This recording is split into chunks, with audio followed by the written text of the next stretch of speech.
If you ask almost anyone what the #1 watch brand in the world is, chances are they'll tell you it's a Rolex. The company's iconic watches like the Millgauss and Submariner have fascinated millions of people worldwide, but few know the story behind its success. Join us in today's video as we take you on a journey through time and explore how an orphan created a company worth over $8 billion.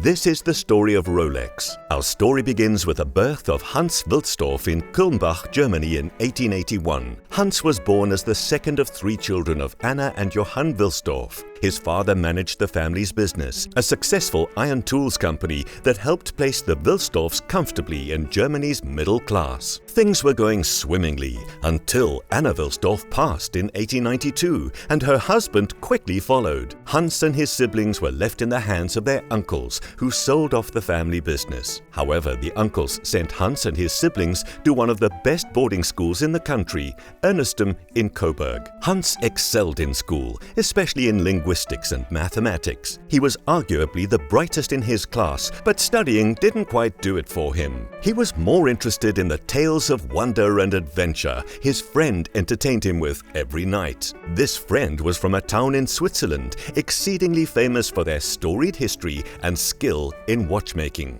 Le Chaux de Fonds. He couldn't contain his excitement for what awaited him in Switzerland, so in 1897 at 16, Hans dropped out of school. He left Coburg for Bayreuth, a town in North Bavaria. There he got a job as an apprentice for a glass bead factory, Scharrer and Koch. He then moved to Geneva, where he worked with an influential pearl exporting company. This pearl exporting company sourced pearls from local markets, sorted them by grade, packed, and then sold them to various jewelers. While working for this company, Hans noticed that while they did little to no production at the company, they still made a lot of profit, and an idea lit up in his head. He later received a letter to work in a watchmaking company. The pay was only 80 Swiss francs, around $100, way less than what he was earning at the pearl factory. But he took it. Why? Because this company was in Le Chaux de Fonds, the place of his dreams, the land with all the fantastic tales of adventure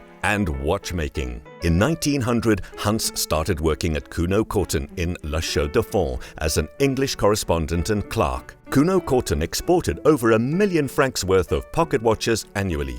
The company manufactured a small amount themselves, and Hans was responsible for winding about 100 pocket watches daily. He also had to verify their accuracy, giving him quality time with all sorts of watches that Cuno Corton exported. After his first year at Cuno Corton, Hans already knew the in and out of watchmaking. He left Cuno Corton in 1903, determined to establish his watchmaking company. The journey to England was long and treacherous. 22-year-old Hans had his inheritance of 33,000 German gold marks, around $18,000, stolen during the voyage, but it didn't dampen his determination. While working at Cuno Corton, he acquired and exported several certified pocket watches to England. He arrived in England in 1903 and started gaining clients by selling the pocket watches he imported. He then met Alfred James Davis, who would become his business partner and brother-in-law. He pitched his business idea to Alfred Davis, who saw Hans's passion for the business and the potential. In 1905, the pair started Wilsdorf and Davis Limited, a company that coupled and sold wristwatches. Hans was charged with acquiring watch movements, while Davis the watch cases. Hans knew that to make waves in the watchmaking business, he had to do something extraordinary.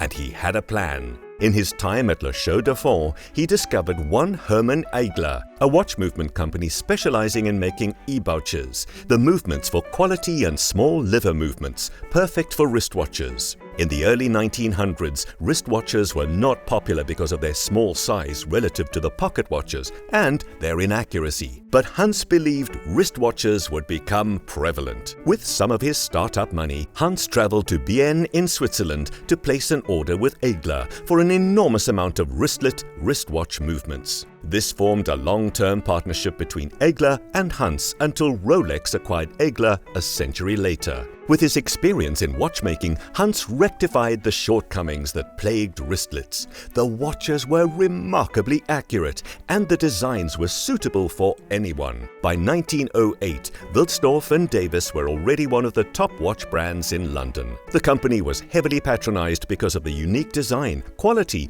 and affordable prices of its goods. In the same year, Hans had the idea to change the company name. The name had to be short and easy, but classy. He tried combining random letters from the English alphabet, but none of the names felt right, until one morning. Hans was sitting in the upper level of a horse-driven double-decker when it came to him. In his words, it was like a genie whispered to him, Rolex. That was it.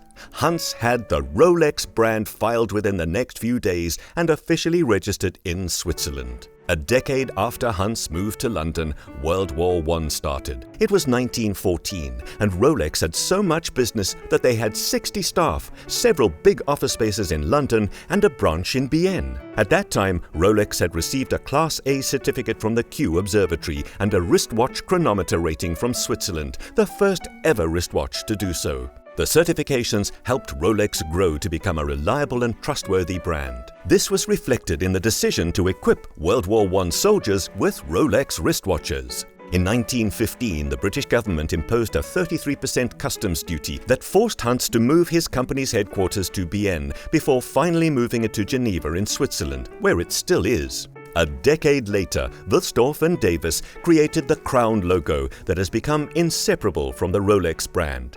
It's difficult to fathom why they went with a crown, but it fit like a glove. With every passing year, Rolex improved its watches. The company's branch in Bienne created them, then they were shipped to Geneva for testing and verification. In 1926, Rolex created the first ever waterproof wristwatch, the Rolex Oyster. However, Hans wanted to present the Oyster in a way that would capture the imagination of many and make it irresistible to everyone who saw it. His opportunity came in 1927 when Mercedes Gietz claimed she could swim across the English Channel, a 32-kilometer-long, 20.5 miles body of water that separated England from France. Before she performed this feat before thousands, Hans approached and persuaded her to wear the Rolex Oyster around her neck as she swam across the channel, and she obliged. While she only completed 3/4 of the total distance, the Rolex Oyster was on the front page of every newspaper in London. By doing this, Rolex became the first company to use brand ambassadors. The concept is straightforward. You want to highlight certain product characteristics, and you want credible celebrities to support these claims with their words. Because of this, Rolex immediately linked a large number of its watches to specific people, and as a result, their admirers. Sir Malcolm Campbell, while wearing a Rolex, broke the land speed record in 1935 at a speed of more than 300 miles, that's 482 kilometers per hour. Sir Edmund Hillary conquered Mount Everest in 1953 while donning an early version of the Rolex Explorer. While his marketing strategy was fantastic, Hans remained dedicated to making better watches. In 1931, Rolex released the Oyster Perpetual, the first ever waterproof and self-winding watch. The business followed with the Datejust in 1945, the first wristwatch to automatically display the date of the month. The Oyster Perpetual was made famous by Sir Winston Churchill and former United States President Dwight Eisenhower. Florence May Cotty, wife of Hans, passed in 1944, and their marriage was childless. Following her death, he created the Wilsdorf Foundation and gave it 100% ownership of Rolex. This means that Rolex can never go public and doesn't pay taxes because it is a charitable trust. Hans launched a cheaper brand in 1946, Tudor. He kept Tudor to keep the initial objective of the Rolex, quality watches at affordable prices. However, Rolex kept releasing better watches and doubled their sales. By 1947, Rolex had sold 100,000 wristwatches. Before Hans Wilsdorf died in 1960, the company released 4 other iconic watches: the Submariner, the GMT-Master in 1954, the Day-Date in 1955, and the Millgauss in 1956. The most expensive Rolex ever is Paul Newman's Rolex Daytona, which sold for $17.8 million in 2017. What's more remarkable is the shocking story behind his watch, and you can find out all about it and 9 of the world's most expensive watches in this video. What do you think of Hans Wilsdorf and the story behind Rolex? Let us know in the comments.